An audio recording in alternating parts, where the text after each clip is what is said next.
Fazi Blue suvlarimiz zanjabil, rozmarin, jenshen va undan tashqari 9 xil tabiiy mahsulotlardan kombinatsiyalashtirilgan variant.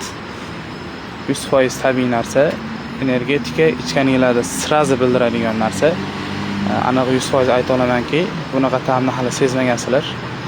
Narxlariga kelsak, bu 20 ming so'mdan. Bu qimmat narx emas, o'ziga yarasha aslini olganda bu juda ham arzon narx. Buning asli haqiqiysi bor. Buni premium restoranlarda sotishadi. Bizning pulga taxminan 180 ming so'm atrofiga keladi. Hamkorlar bo'lsa, hamkorlik qilmoqchi bo'lganlar bo'lsa, men nomer qoldiraman. Aloqaga chiqsanglar, yetkazib beramiz inshaalloh. Muzdek qilib, hali meningda ham bor. Muzdek qilib yetkazib berishadi. Buni ichishdan oldin bitta silkitib olasizlar. Chunki tabiiy tagida cho'kinni hosil qiladi. Bu jenshen, zanjabil va yana boshqa mahsulotlarning cho'kindilari 100% tabiiy narsa. Inshaalloh halol. Kelib tatib ko'ringlar.